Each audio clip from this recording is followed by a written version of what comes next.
She is.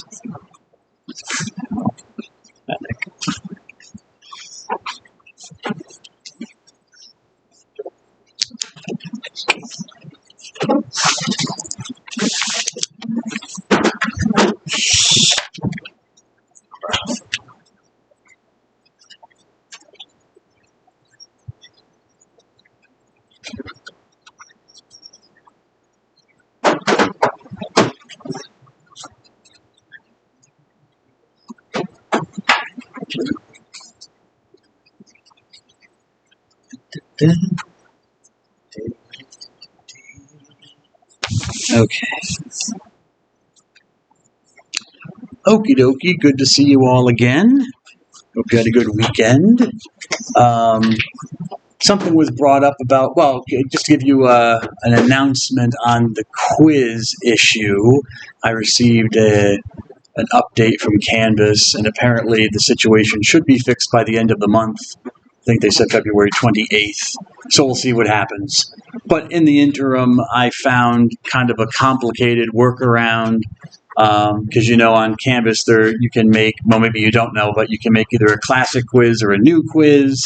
And so if I choose new quiz and kind of migrate my questions over from classic quizzes, it seems to be working where you don't see all like the HTML formatting and it doesn't look like gobbledygook. So that's how I was able to put up quiz number 1. So please take the quiz as soon as possible for quiz number 1. But anyway, so that's how it seems to be working. So hopefully by the end of the month, it'll be fixed for everything, and I won't have to do this workaround anymore, but we'll see. Ms. Reeser asked that I would extend the time on the quiz because she thought that an hour was maybe not long enough. And so I accept that. So what do you think? An hour and a half? Is that reasonable for taking the quiz? Yeah. An hour and a half? Okay, fine. So from now on, beginning with quiz 2, I'll extend it to an hour and a half.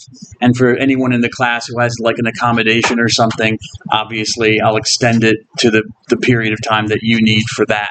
But so I'll make that the norm. So I should send out an email because I got to change the syllabus. That what I say in the It's syllabus. a little cushion Miss to save ourselves from the anxiety of like trying to finish. So it's just been 30 minutes of perfect cushion. Excellent. Okay, very good. That's what I'll do, Ms. Pennick. Thank you. You're welcome. Okie dokie. I think that's everything. Now, remembering that this is Black History Month, and I want to focus on Black American Catholics who are on their way to sainthood. I'm going to talk today about this beautiful woman, Mother Mary Lang. That is her name in religion as a sister, but her real name, I guess you could say, was Elizabeth Clarice Lang, but she's commonly known as Mother Mary Lang, after her name in religion as a nun, as a sister. And she was born circa 1784, so we don't know the exact year, but sometime around 1784, and she died, again, when did she die? 1882. So she lived quite a long time. Almost 100 years. She is now venerable as of 2023. She was raised to the second level of in the process of canonization. So now she is considered Venerable Mother Mary Lang, or you could call her Venerable Elizabeth Clarice Lang. She was born in Cuba, but her family may have come from Haiti. She may have some Haitian roots. And looking some stuff up, I think her mother, she was the daughter of a Jewish man and a slave woman.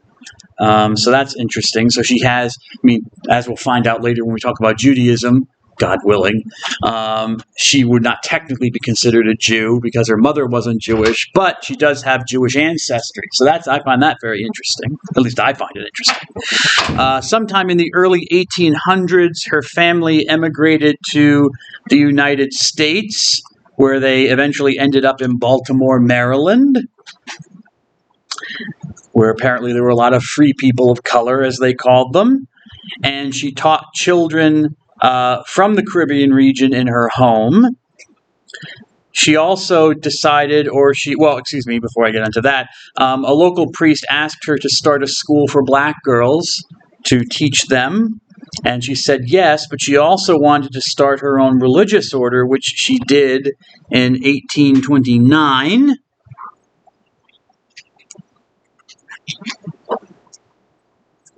She was given permission to start an order of black sisters in 1829 called the Oblate Sisters of Divine Providence, or is it just Providence?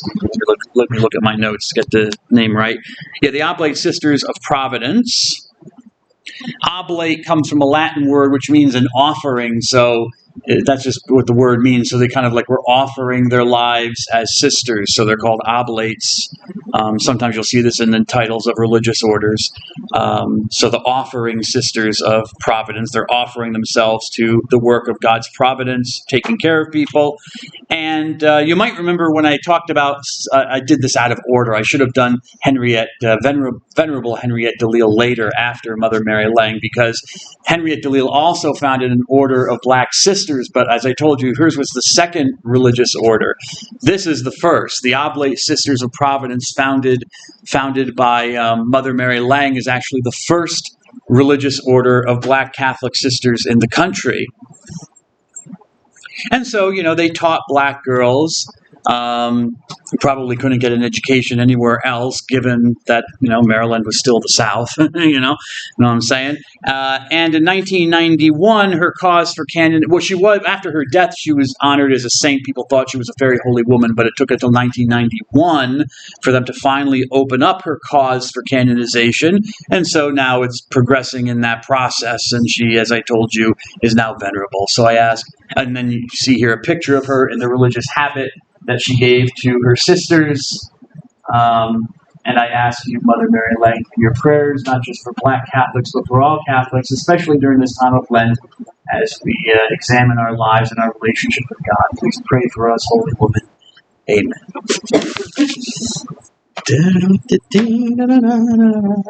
Let's see if anyone else came in. I don't think so. I think I got everybody.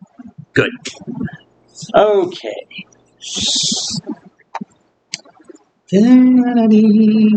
Religions. PowerPoint. Hinduism.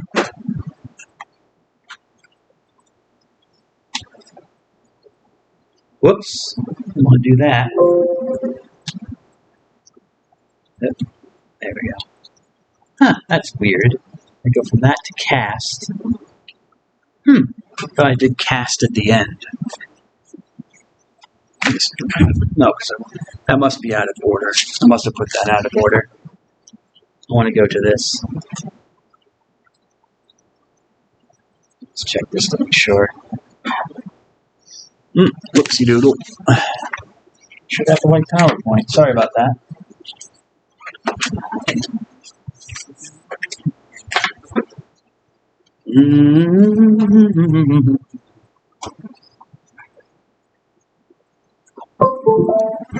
Here we go.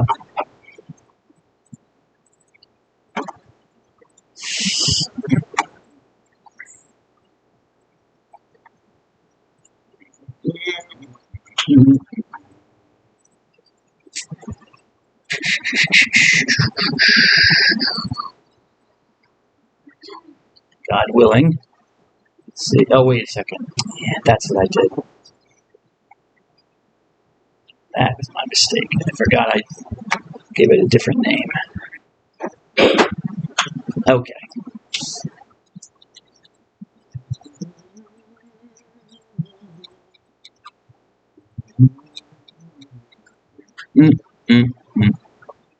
Okay, so I talked about this, and I talked about that.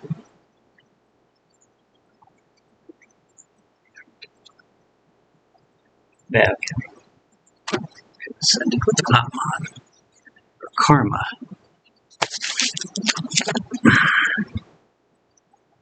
The Father's way of the gods. Good. There we go. Karma. Need some coffee.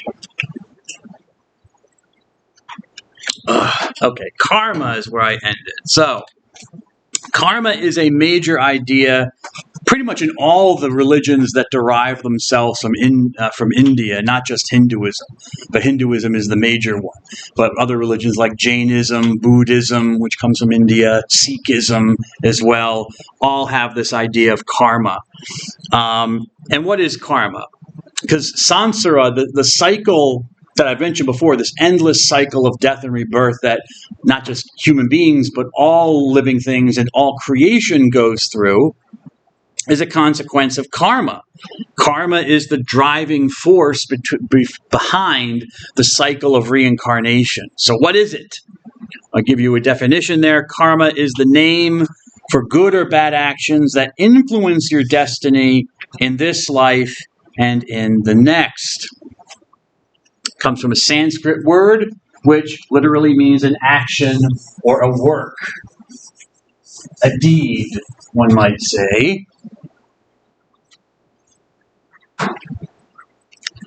And the principle, I think, is pretty self-explanatory or understandable, I guess, that every action has an effect which must be accounted for either in this lifetime, the lifetime you're living now, or in a future lifetime, something that will come later.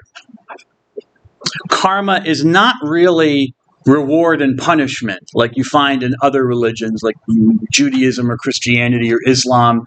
You might find an emphasis on being rewarded by a god or punished by a god. It's not really reward or punishment. It's more of consequence. That an action, Ms. Reeser, has a consequence which must be dealt with. There's no real moral value to it. Okay? If it has a bad consequence, that's just the consequence that's the karma. If it has a good consequence, that's the karma as well. But there's no moral or ethical quality to the goodness or the badness of the consequence. And your present actions do not modify karma as such. In some religions, for example, say Christianity. Christians, what are Christians celebrating right now? What kind of festival period are Christians going through right now? Mr. Urban. They're going through Lent. Lent, which is a word that comes from Anglo-Saxon, which simply, I believe, means like springtime. It has pagan origin. We call the time of the Lent. In Eastern Christianity, we call it the time of the Great Fast, because one of the longest of the fasts. Eastern Christians have a lot of fasts. I happen to be Eastern Catholic, so there's always a fast coming around. I should be thinner because of all that, but anyway, so it's the time of the Great Fast. So it's a time of fasting, of abstaining from certain types of food, giving alms, doing charity towards the poor, extra prayer, maybe reading of the Bible, stuff like that.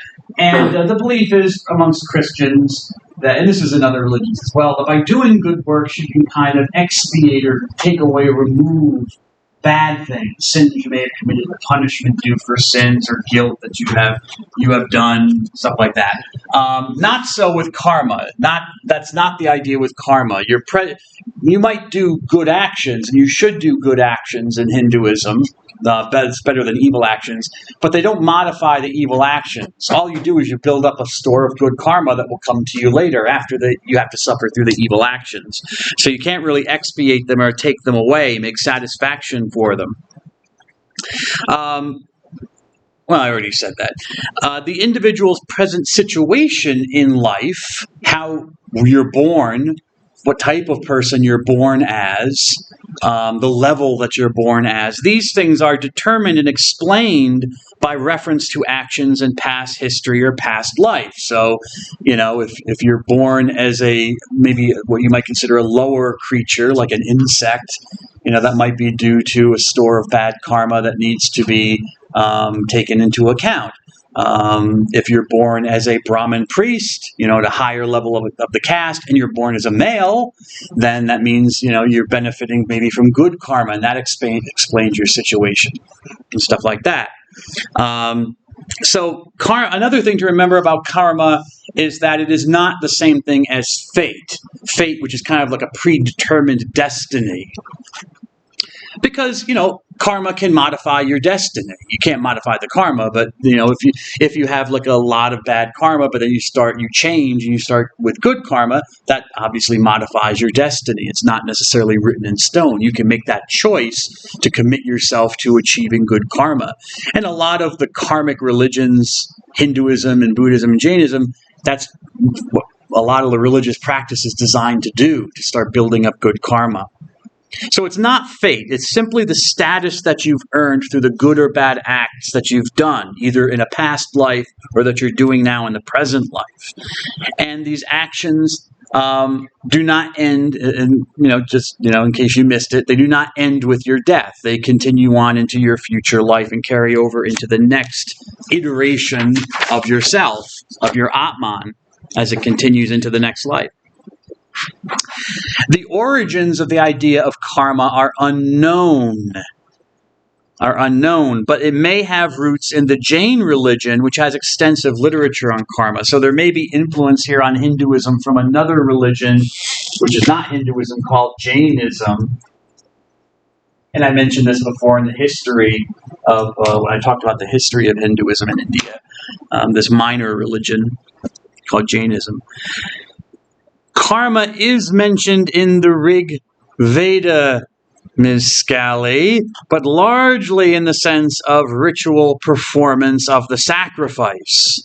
So remember, the essence of the word is a work or a deed. Well, what's the deed you're doing? The sacrifice. That's the focus.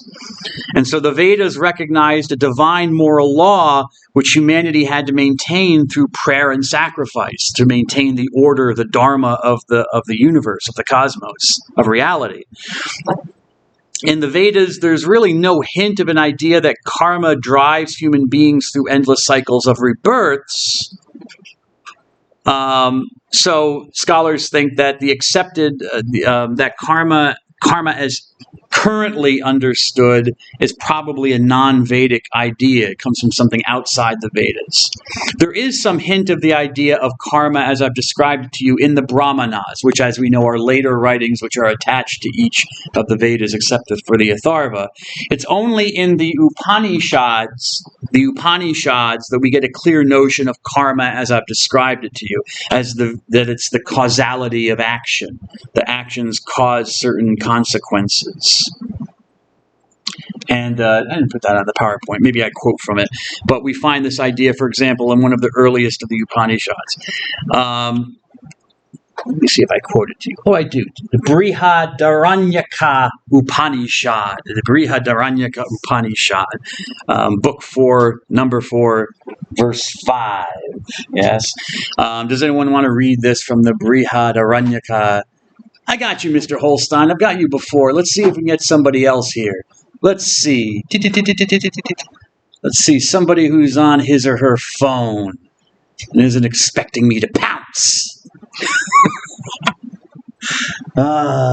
People, what am I going to do with you? Oh, man. Does anyone else want to read from this? I got you, Mr. Holstein. You're good. Let's see here. I mean, I don't want to pounce on anybody because I don't want to make anyone uncomfortable. I want to read it. You've read before, though, haven't you? Okay, go ahead, Mr. Sullivan. Thank you. When a person dies, he or she begins to lose all senses, and when life thus departs, all the other vital spirits depart after it. Then his knowledge, his work, and past experiences follow and take hold of him. Now, as a man is like this or like that, according as he acts and according as he behaves, so will he be. A man of good acts becomes good. A man of bad acts, bad.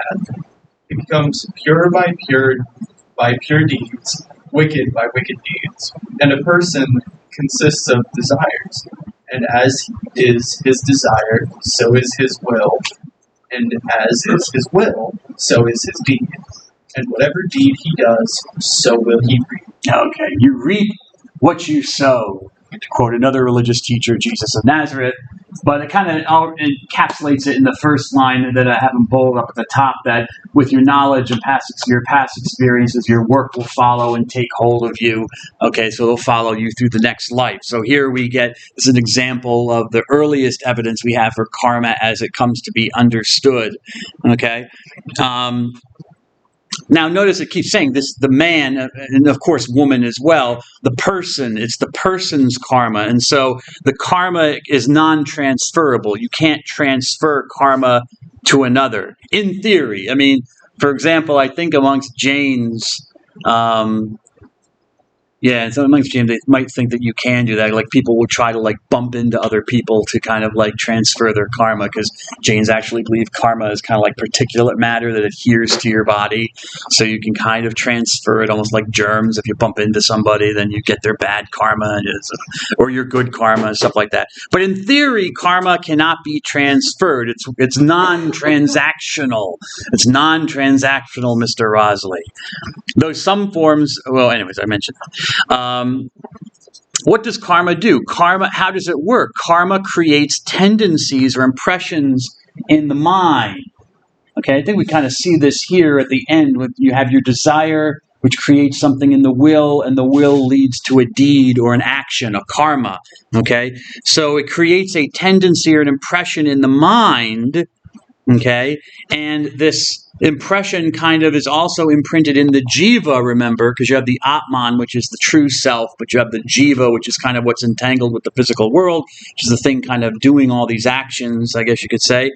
So the spiritual body of the jiva, which transmigrates as well, carries the seeds of these impressions as it goes. So it carries along the karmic effects. And then the physical body is the location, the place where these consequences of karma are experienced, and also where you create more karma through your physical actions. Liberation, or moksha, is the release from this. Liberation from the effects of karma. So liberation is kind of the end goal. Freedom is the end goal in the Hindu religion. Moksha, which you have a definition there, which means release from the cycle of death and rebirth. So you don't really want to be in the cycle of death and rebirth, even though it's part of the world. You want to find, is there a way to get out of it, to be released? And you see here it comes from two related Sanskrit words that all mean the same thing, release or liberation, which is in the definition, so I don't need to go through that. Okay? And this is the goal of life and existence. As I told you when we talked about the Purusharthas, the four goals of life, the goals of the person. The last one is moksha. That's what you should be trying to get to eventually. That's the goal of life. When you achieve moksha, it's not like salvation that you find in some religions. Like a religion like Christianity is big on salvation. Have you been saved? A missionary might ask you. Have you accepted Jesus as your Lord and Savior? But that's not the question in every religion. Okay, some religions, salvation is not the issue. Here it's freedom. Freedom from what? Well, moksha means the overcoming of ignorance, of a lack of knowledge, and of desire, cravings for what is illusory in the world. So moksha necessitates the abandonment of all desire or attachment to the world.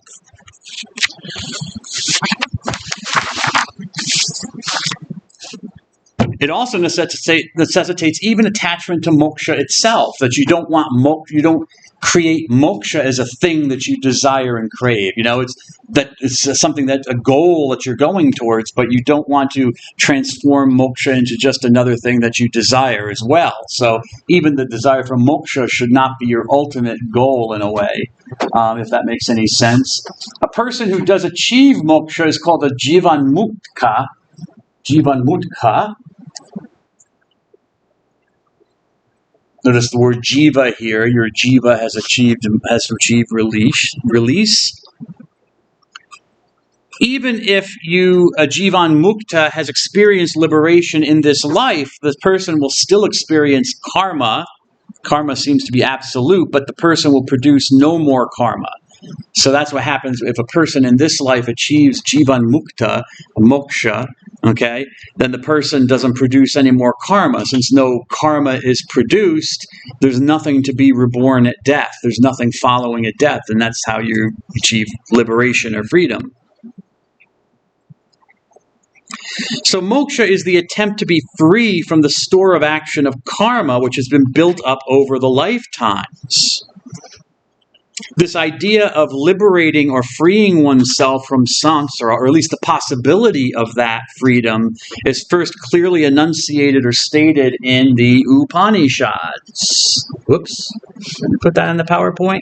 Oh well. I'll write it here on the board. The Upanishads. Welcome back, my old friend.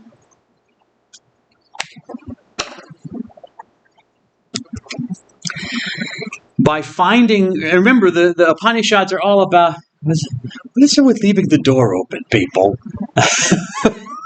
I'm obsessive compulsive. I have to close doors. Anyway, I mean, remember when we talked about the Upanishads in the Vedantic literature, you know, the whole point is that you recognize that you are one with Brahman, that there is really no individuality. Your identity is with the ultimate source of existence called Brahman.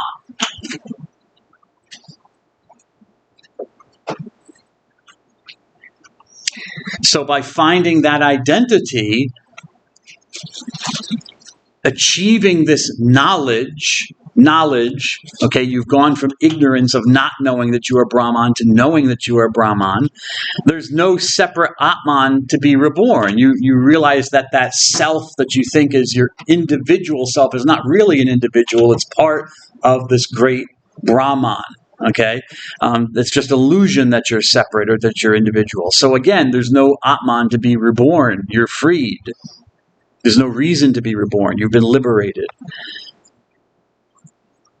Any sense of multiplicity or division in the world is an illusion. So to realize this is moksha.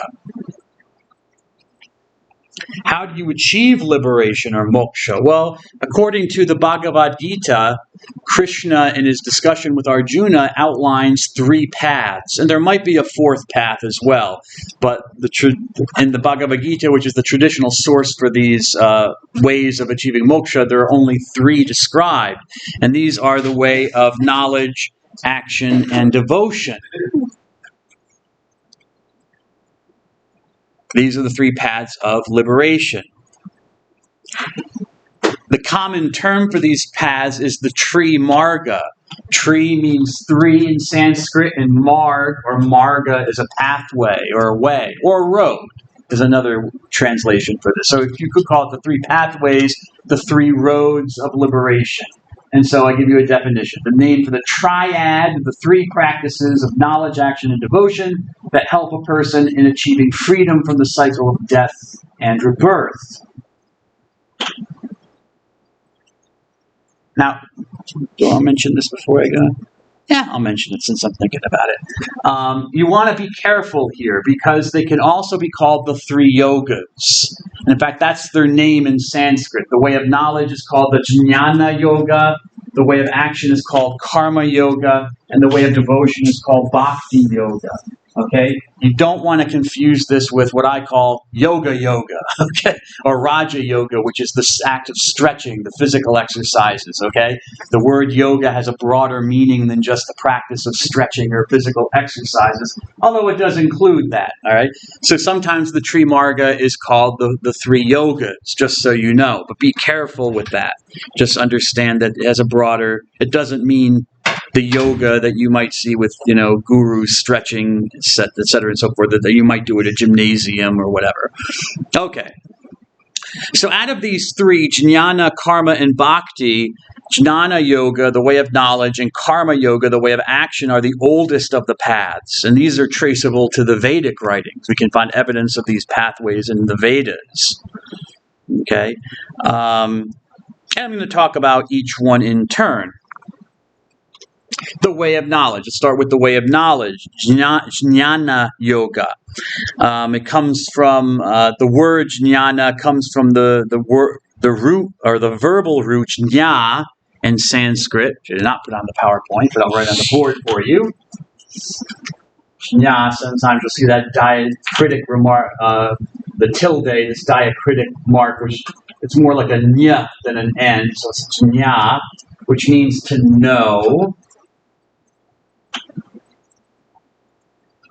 Notice the presence of the N in our word. English and Sanskrit are long-lost cousin languages. So you see this, the J and the K. It's a J here, but it's a K here. Kno and nya, but they mean the same thing. They mean to know, so knowledge. And the way of knowledge is about self-realization. It involves meditation or reflection on essential questions like who am I? What am I?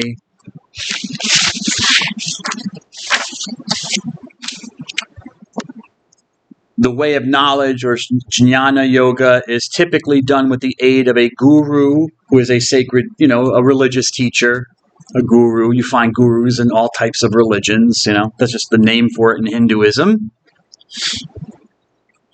And for our old friends, the Upanishads, the way of knowledge is leading towards the realization of one's unity with Brahman. That's the point of the way of knowledge. And as I said, you do this, for example, through meditation, which is called dhyana in Sanskrit. The practice of meditation, which is what? You focus your inner mind or thoughts in order to achieve enlightenment or clarity. And again, this is a practice you find in just about every kind of religion. There's Christian meditation, though I notice they don't really push that in schools, but they do push like mindfulness and stuff like that. But Christian meditation is a little bit different. You have Christian meditation. I don't know if it's a big practice in Judaism. I'd have to look it up. Islam, I believe, has it. Buddhism certainly has it. Hinduism, of course. So you use this as a means of disciplining the mind. Knowledge of your true self leads to release. Once you release, which the end result or the end result of being released is the suppression of cravings or desires that link you to the cycle of death and rebirth. So you have nothing to come back to, so you're not reborn. You're not desiring anything. You're not desiring another life. You're desiring your union with Brahman, which you already are united. It's just you need to realize that. So it's your correct knowledge of your union with the ultimate self. And, you use tools for this. Meditation is one, but part of meditation is the use of a mantra.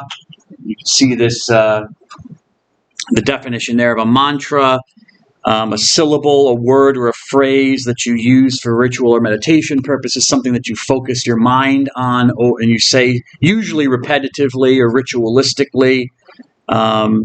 The most basic mantra in Hindu spirituality, which you see all over the place, is the famous mantra Om, the sacred symbol. Om or Aum is another version of it. Om. And oftentimes the guru or the person meditating will try to say Om and then hold it for as long as they can. Right? And get disciplined with that, holding their breath while they're saying Om. Because Om is considered the fullness of Brahman. It's considered the sacred sound of the universe, which is Brahma.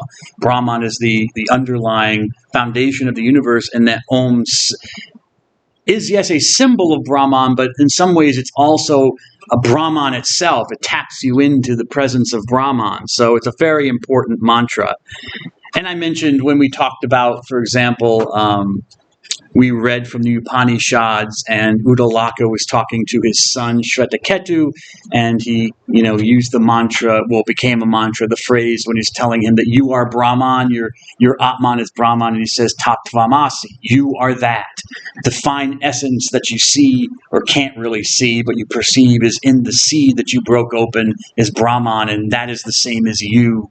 perceiver and the perceived are exactly the same. Okay, there's no individuality, and that ultimately that what you're perceiving is Brahman. Tattvamasi. That's another famous mantra that people will repeat. You are that. I am Brahman. Over and over again to focus the mind on this reality. According to the Bhagavad Gita, Jnana Yoga is the purest of the forms of yoga, but it is also the most difficult. Okay?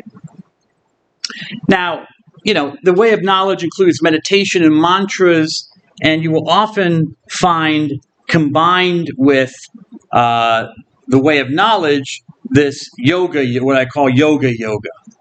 Okay? And this is a system of asceticism or spiritual exercises, okay, and meditational techniques that are used to achieve an experience of Brahman. And the word yoga comes from the Sanskrit yuj, which means to control or to join.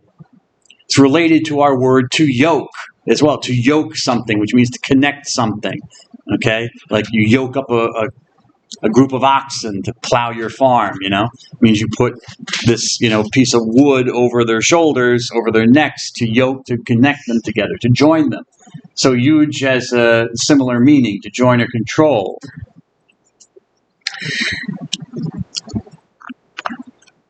All religions have forms of asceticism. It's just like going to the gym, but in the sense of religion. All right, you're trying to discipline, just like you lift weights for your muscles, or watch what you eat for your body. Drink protein drinks or whatever. It's the same thing, just in a religious sphere. People do spiritual things or intellectual things, mental practices to control their minds, also to control their bodies, like control their breathing, to stretch their muscles, okay, for a purpose. The purpose is to achieve spiritual insight. It is literally exercise. Ascesis in Latin, or Latin, in Greek means exercise, just as if you would go to a gym. It's just in a religious context. We're not sure where the practice of yoga came from. Let's check my other slide. Good. We're not sure where the practice of yoga came from. Most modern scholars think that yoga developed out of pre-existing indigenous non-Aryan practices. So it was something that pre-existed the migration of the Aryans from the northern regions, like southern Ukraine or wherever they came from. It's not mentioned in the Bhagavad Gita, this practice of stretching, and I'm talking here about the practices of stretching, putting your body in various positions, usually difficult ones. The more difficult, the better, because pain releases the mind, I guess, a lot of religions, pain is a part of a lot of religious practices for some reason. Anywho, but yeah, he's standing on one foot, but he doesn't just stand on one foot. He has his other leg in an unusual position. He has his arms raised high over his head, while he should be meditating and praying a mantra. That's why I jokingly, I don't mean any offense, but I oftentimes, the stuff that you see at gyms or at libraries where, people go for, I'm going to yoga, and they bring their yoga mats and stuff like that. I call it foga because it's not this. All right. Well, he does have a yoga mat, so I'll give him that, It's not what's going on. I mean, yoga, what's really going on in a lot of places, gymnasia and libraries and other places, YMCAs, that's called yoga, is really a form of stretching. Just like Pilates is a form of stretching. Because they've taken all the religious element out of it. I mean, maybe they might have you focus, the person might have you, or the leader might have you focus on a particular word or some idea while you're doing your stretching, but more often than not, it's just stretching. Go in this position and stuff like that. But true yoga should be done while meditating, while praying a mantra, because the purpose of the stretching is not just to stretch the body. It's not. I mean, it might be healthy, it might lead to some benefits, but the purpose is to open your mind so that your Atman within you realizes that it is Brahman. That's the purpose, to achieve spiritual insight. The stretching is not in and of itself the purpose. So yoga as a practice is not mentioned in the Bhagavad Gita, although it is identified later as one of the yogas. That's why I said there are 3 yogas identified in the Bhagavad Gita, and maybe there's a 4th. This would be the 4th one. The Upanishads are the first to witness to this practice of yoga that we see here in the picture that we would call yoga properly speaking. So I put here a question mark. A 4th way on the Trimarga, so we'd have to change the name from Trimarga, the way of yoga, also called Raja Yoga. But there are actually many different ways of yoga.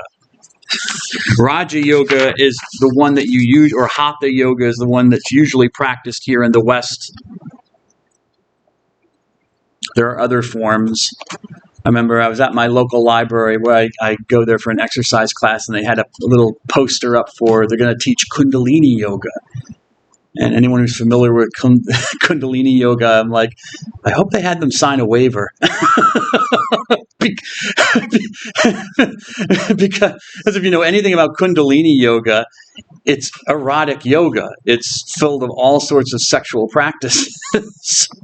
So I'm like, I really hope they had them sign a waiver so they don't get sued, because, it's where the students and the guru, engage in certain erotic practices, again with the purpose of releasing your mind through releasing the sexual energy that's in the body. There's a belief that there's like a snake coiled at the bottom of the body, usually located where the genitals are, that you want to release that energy, and by releasing that energy you will achieve an experience of Brahman. And you don't just find this in Hinduism, you find this in Tantric Buddhism as well. So you see these monks and you think like, these holy men, these monks, they might not be virgins, especially if they're Tantric Buddhist monks, because there are certain practices that they initiate you into, which are sexually based. Religion. Historically, the yoga that we're familiar with, the stretching yoga, is associated with the renouncers. What are called renouncers is Balsar. Yes, you'll find your desk. It's there somewhere. And the renouncers are holy men and women who are called sadhus. The Sanskrit word is a sadhu, is just a general term for holy men. A holy man is a sadhu. If you're a woman, you're called a sadhvi. And these are renouncers, or holy men and women who would walk around the subcontinent of India. These are also people that live on the outskirts of society, so they're almost outcasts in a way. They don't usually conform to social norms. They live like near rivers. They live in mountains, places where a lot of people are not. Cremation grounds where dead bodies are. So again, places that people usually don't want to be or want to go. Though sometimes the renouncers would live in communities. So yoga may have originated out of these communities of renouncers. As I said, it's also called Raja Yoga. Raja means kingly or royal in Sanskrit. So it's called, but I don't know why it's called that. It's just also called kingly or royal yoga. And for an exposition of, or at least a discussion or commentary on the practice of this kind of yoga, we have to look to the Yoga Sutras of this man called Patanjali, which were written around the 200s AD. The Yoga Sutras are a compilation of statements on the theory and practice of yoga. And here I have a picture of a copy of one of the copies of the Yoga Sutras. You can see kind of what a sutra is. A sutra is kind of like a short, pithy statement. So and they're circled here in blue. So this would be the sutra that Patanjali wrote, the short statement, and then the rest here is someone else's commentary to explain what the sutra means. Just to give you maybe an example you might know from a Western religion or a more common religion you're more familiar with, like Christianity or Jesus, do unto others as you would have them do unto you. That's a sutra. It's a short, pithy statement, concise, says something. But then you might have to give some commentary on what does that mean? What did Jesus mean by it? Stuff like that, so you have commentary. So these are various collections of short statements by this man Patanjali on how to practice yoga, why you're practicing it. We don't know much about who Patanjali is. We have an idea. Scholars think he lived any time from 100 BC to 300 AD. So, a long period of time. And what can we say about him? Well, he was a mystic. A mystic, someone who sees into the spiritual realm. He was a philosopher.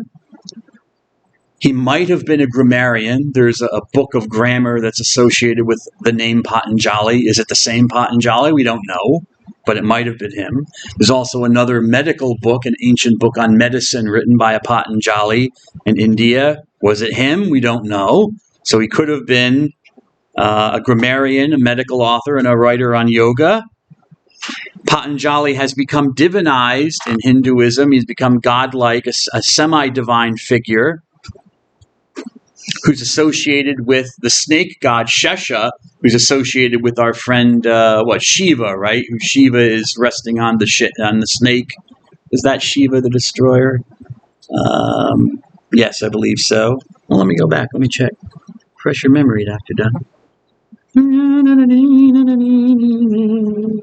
Nope, Vishnu. Sorry about that. Vishnu. I always get Shiva and Vishnu mixed up. Vishnu, sorry. So he's an avatar of Shesha, the snake god.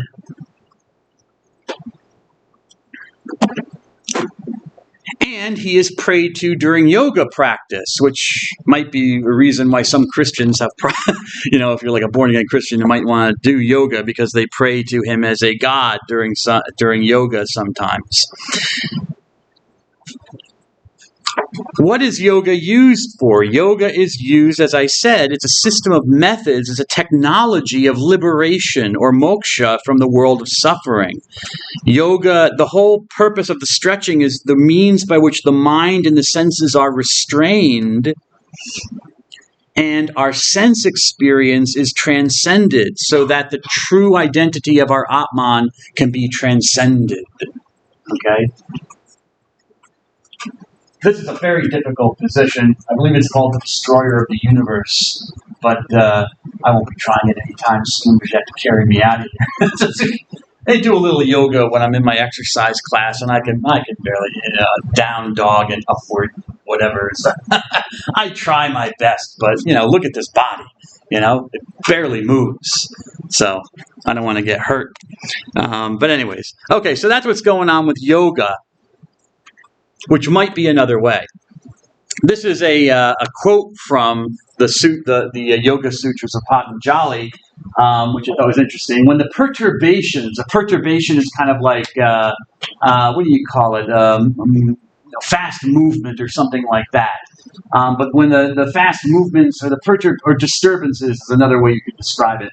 The disturbances of the psychic nature, say the mind, have all been stilled, then the consciousness, like a pure crystal, takes the color of what it rests on, whether that be the perceiver, the perceiving, or the thing perceived. So, you're supposed to get to a point where you see the sense of individuality, your separation between you, the perceiver, between the act of perceiving, and even the perceived thing, all meld into one, and you see that it's really an illusion that there's separation between you. That's where the pain comes in. Pain opens your mind. But anyways, so that's one of the sutras, okay? And then the commentary on the sutra would follow. What does that mean? And I've kind of given you a little commentary on it already. The way of action, or the karma yoga, is based on the idea that human beings live in a world where there are things to be done and obligations to be met. There is a dharma, there's an order to the universe that must be observed. One's status in the universe involves duty, and a person has to perform the demands of which he or she is aware. And that, as I said, is called dharma, the order that underlies the universe and makes existence possible. Dharma is how things must work in the universe for anything to happen. And so people should perform their duties, the duties of their class, with detachment. So like in the Bhagavad Gita, when I talked about in the lecture about the conversation between Krishna and Arjuna, Arjuna's a warrior, It's his job possibly to kill people, even though he doesn't want to in the Bhagavad Gita, but Krishna advises him, it's your dharma. That's what you're supposed to do. So there's nothing bad attached to it. In fact, it's worse if you don't follow your dharma, because that's the order that you're committed to, or that you have to perform. So one has to fulfill the dharma that's appropriate to one's station and age. So a child is dutiful to parents. Parents must care for their children. Spouses must respect each other. And in fact, in the Bhagavad Gita, in the conversation between Arjuna and Krishna, Krishna tells Arjuna that it is wrong to attempt to fulfill another person's dharma. Because Arjuna kind of floats the idea of just becoming like a monk or a holy man who doesn't kill anybody. And Krishna's like, that's not your dharma. That's not what you were called to do at this point. Maybe later your dharma will change. You can become a renouncer, but not now. So it's wrong to fulfill another person's dharma. It's better to do your own dharma badly than another well. It's better now to be a bad student, because that's your dharma, than to try to do something else and do it well. So ethical pursuits, like pursuing a livelihood or your hobbies or stuff like that, are all relative and ambivalent. The only absolute ethic is to seek for liberation. And so the way of action involves unselfish action performed for another person's benefit. Karma can be a form of worship. You should be detached from your karma. You want good karma, obviously, but part of that is not doing karma for the sake of karma, if that makes any sense. You want to do good karma because it's good, not because of the goodness that's going to accrue from it or that you're going to get from it. So you want to be even detached from the effects of karma as they relate to you. Actions that are based in bodily desires produce bondage. Okay? Things like maybe lust, desire, you like to eat a lot of food or good food, or you like pleasure or stuff like that. These produce bondage because they, connect you, they entangle you with the physical world, the world of illusion. But actions that are based in your Atman will produce freedom. So kind of detaching yourself from the physical world. Obviously, you do need to eat. You do need to have sex to produce yourself. That's a biological need. There are other needs and drives that we have that you need to fulfill. But your Atman should be detached from them, recognizing that that's not the ultimate purpose of its existence. Karma must be good. Obviously, it should be good. Your karma, you should be aiming for good karma. But as I said, you should be disinterested in the outcome, whether successful or not. You should perform good karma, whether it leads to you being praised or it leads to you being persecuted for doing it. Why? Because you should be focused on dharma and its performance and not on the benefits or rewards of the action. Because ultimately you're fulfilling your dharma through your karma. Mr. Watkins, Oh, you had the hood off when you came in, now the hood's on. Maybe the hood will be off later. Who knows? The way of action. This is from the Bhagavad Gita. Anyone want to read this from the Bhagavad Gita? About karma? Anybody? Miss Pennick, do you want to read from the Bhagavad Gita? Or? Sure. Go ahead. The very, very top, or you want the whole? Yeah, go ahead. Read from the top, please. Before I forget. The man who is attached to himself, only who is content with himself, and is pleased with himself, is not content. He has no interest at all in his son, and none whatever is not in this world, nor is any interest of his dependent on his need. Therefore, always perform action without intention. For a man, performing action without intention.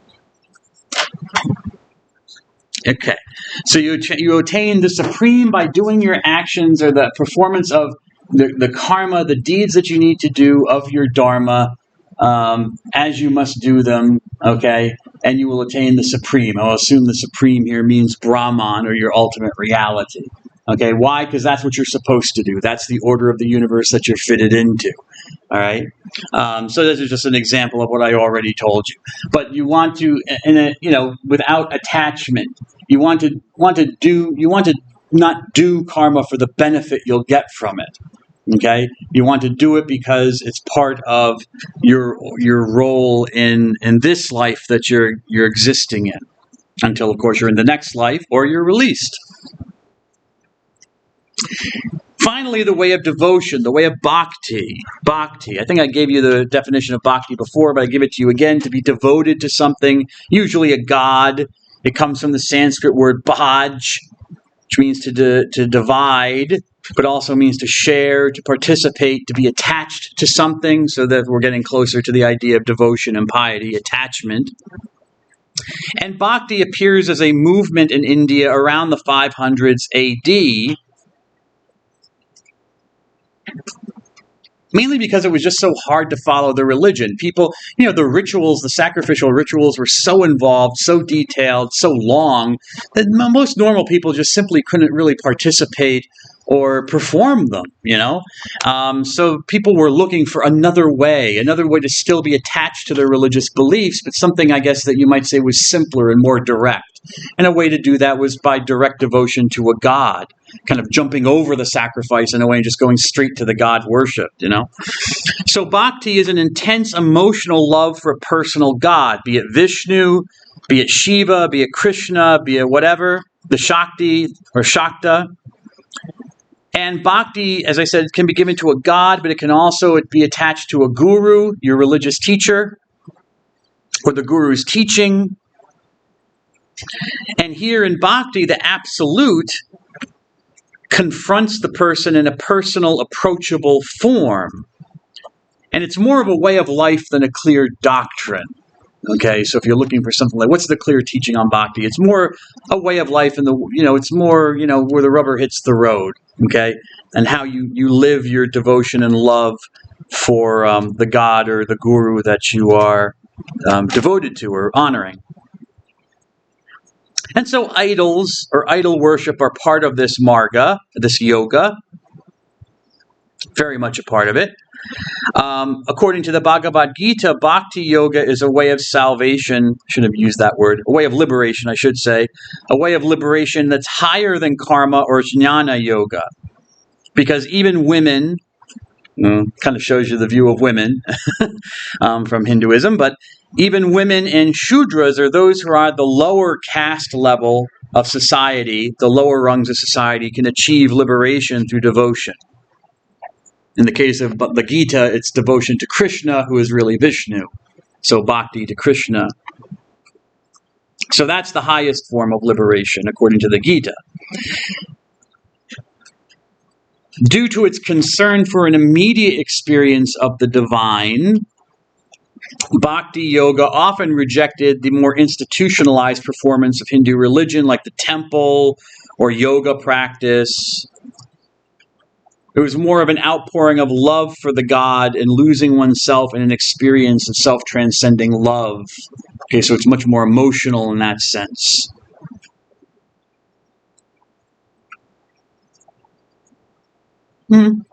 According to the Bhagavad Gita, you can perform bhakti for all sorts of reasons. You want relief from life, the hardships of life. You want reward in an afterlife. You want a reward from the God or the God to help you towards liberation.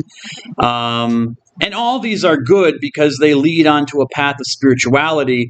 But simply pure loving devotion is the best. Loving the God because you love the God, okay? And I think you find that kind of principle in just about every religion, that you should, if it has this belief in a God or something like that, you love Islam or Christianity or Judaism. That's all right. I know, fine. I don't judge. But you should love God just because God is lovable. And you find the same idea here. The last thing we're going to talk about in Hinduism, and I've averred to this a number of times, but now I'm going to deal with it directly, is the caste system. Technically, in modern India, there is no caste system. It's been abolished in the law, but in the society, it still exists. I mean, it's still a reality. And it's embedded in the religion. The caste is the word that is oftentimes, translated as caste or that represents the caste system is this word varna. Varna, which is the 4 varnas, which are the 4 professional divisions of Hindu society. And the word varna comes from the Sanskrit word for color. And so this has led some scholars originally to think, well, was there a racial aspect? Did this have to do with the Aryans? Were the Aryans lighter colored? Not that the Aryans were white or Caucasians, but were they lighter-skinned Indians? And then there were darker-skinned Indians, and so they placed themselves at the higher levels of the Varnas, or they created the Varnas, this color system where the lighter-skinned Indians are at the top and the darker at the bottom. Don't know. That's what the word means, but you might come across this idea of race if you look on the internet. But that's what a Varna is. Now, there are 4 general Varnas, but then there are these things called jatis, which are birth castes. They're castes that you're born into, like particular jobs. Like, your jati might be a street sweeper, or your jati might be a government bureaucrat. Okay, so and there are thousands of jatis for all sorts of jobs within Hindu society. So it's kind of a social stratification method. So, for example, a person who's like a street sweeper would probably be of the caste of the Shudras, but the jati of street sweepers. A person who is a bureaucrat would probably be in the Kshatriya class, but would be a bureaucrat. Then you might have a military man that would be his jati within the Kshatriya Varna. Now, jati is considered inalienable, meaning it's a property of the body that cannot be removed. You're born into your jati, which can be problematic, in a modern egalitarian society, because then there's no real upward or downward mobility. You're stuck in your jati for the rest of your life, unless you're reborn, which hopefully you will be reborn in a better jati. So it's based on your lineage, your birth group, where you're born. Your area of residence is based on occupation. Okay. In general, there are four Varnas, and the Varnas go back to the Rig Veda. And I had you read, hopefully you looked at this and read this, but hymn number 90 from, I think it's Rig Veda, book number 10. But from the Rig Veda, the earliest of the Vedas, there's what's called the Hymn of the Cosmic Man, where it describes this person who is divided up. Creation is divided up into parts. And in the process of dividing, up this person into parts, part of that is dividing it up into the parts of the Varna. So the head of this person is the head class, the Brahmins, and then you descend. The feet would be the Shudras. This idea of Varnas goes right back to the Vedic hymns.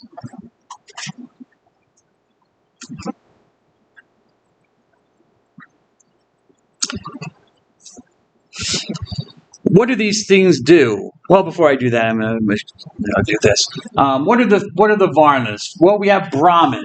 And note the I, it's not Brahman. I know it can be confusing because you've got the god Brahma, you've got the underlying source of reality, which is Brahman, but now we have the priesthood class, the religious leaders who are the Brahmins, okay?